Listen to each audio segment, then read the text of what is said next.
Baik, selamat sore pemirsa TV. Saat ini saya sedang berada di satu tempat. Dalam hal ini saat ini saya sedang bersama mendampingi pengacara dari kejadian peristiwa Kampung Teja Kalapa, Desa Sukamaju. Dalam ini saya sedang bersama Pak Yasin, seorang pengacara dari Kang Dani, dengan terkait dengan kejadian kemarin dan rencana pendampingan ke depan, apa yang ingin disampaikan oleh Pak Dani? Terima kasih. Yang pertama adalah bahwa kita melakukan dua hal. Yang pertama adalah secara normatif dan nuratif. Secara normatif adalah upaya hukum bahwa ada hal-hal yang memang perlu diluruskan. Yang pertama tentang opini propaganda atau berita-berita yang kurang berimbang.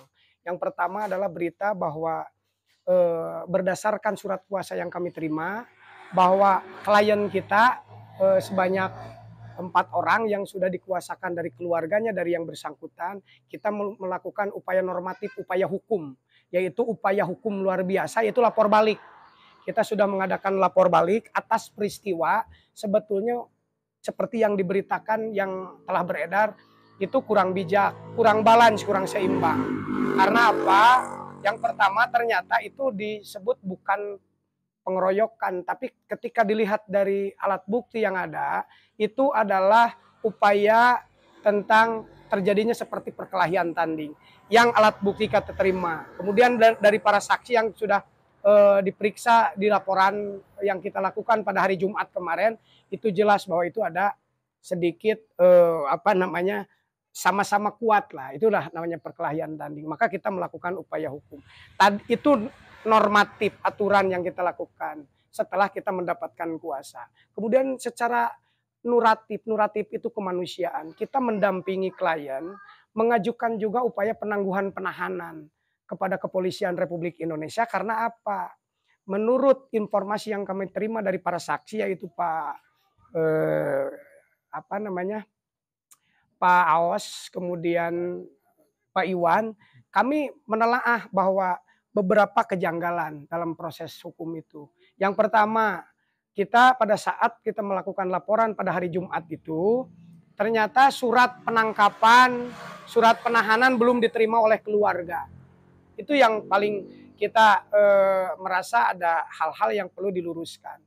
Kemudian ada kata preman. Nah, itu bahasa preman itu bahasa yang berdasarkan momok di masyarakat menakutkan. Padahal keempat, anggaplah saat ini disebut pelaku atau terlapor atau memang yang sudah ditahan ini adalah mereka adalah sebetulnya bukan preman, mereka punya punya identitas yang ternyata berharga dan berprestasi. Misalkan salah satu korban atau saya sebut korban yang sudah menguasakan, yaitu saudara Regi. Dia sebetulnya berprestasi. Dia masih anak-anak, kemudian dia juga tubuhnya paling paling kecil, tapi disebut jadi tersangka, kemudian ditahan. Nah, itu perlu ada penyeimbang hukum, artinya kita melakukan upaya hukum. Selanjutnya bahwa ketika kita telaah lagi dalam versi kita, yaitu tentang video yang beredar, ternyata tidak ada bentuk penganiayaan yang dilakukan oleh klien kami. Yang ada adalah keduanya sama-sama kuat. Kalau sama-sama kuat ya namanya juga gelut, cek bahasa Sunda, nama cek orang Teja Kalapa itu gelut.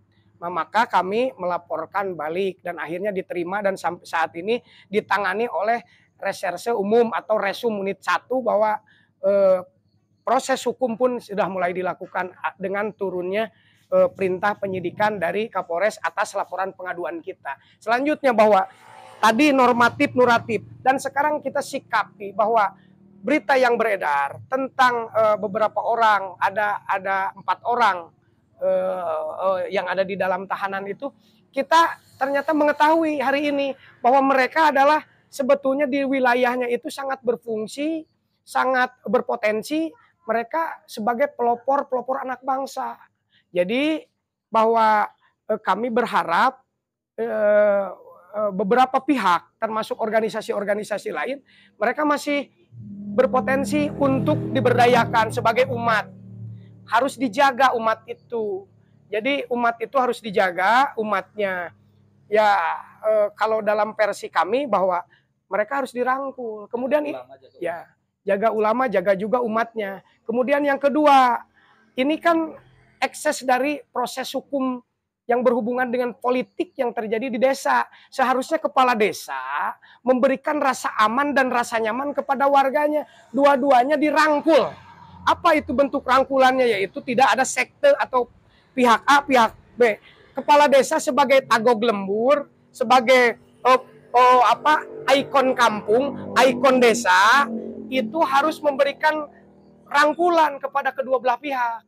Ini sebetulnya hal yang remeh-temeh, ini harus disatukan kembali, direkatkan lagi anak-anak bangsa ini yang sedang berkonflik. Karena mereka sebetulnya tidak berkonflik akibat dari ekses politik. Politiknya sudah selesai, maka dirangkulkan kembali. Siapa yang menangnya itu harus dirangkul. Yang terakhir dari saya bahwa segala sesuatu yang berhubungan dengan hukum, maka proses hukum harus ditegakkan dengan adil. Apa itu fungsi adil? Karena kacamata Indonesia saat ini adalah hukum positifnya berbentuk pedang, ya, artinya seimbang. Apa itu seimbang? Kalau kita dilaporkan dan korban pun melaporkan balik, maka harus juga ditahan di proses hukum. Itu hal yang dianggap adil. Walaupun kita sampai hari ini kita mengajukan penangguhan penahanan dari para keluarganya, dari orang tuanya, karena mereka tuh membutuhkan rangkulan dari pemimpin. Apalagi sampai ada beberapa media yang mengatakan dikeroyok preman. Padahal premannya itu preman yang bernusa bangsa. Apa itu preman yang bernusa bangsa? Dia punya identitas sebagai pelajar, mantan pelajar, sekolah anak tinggi.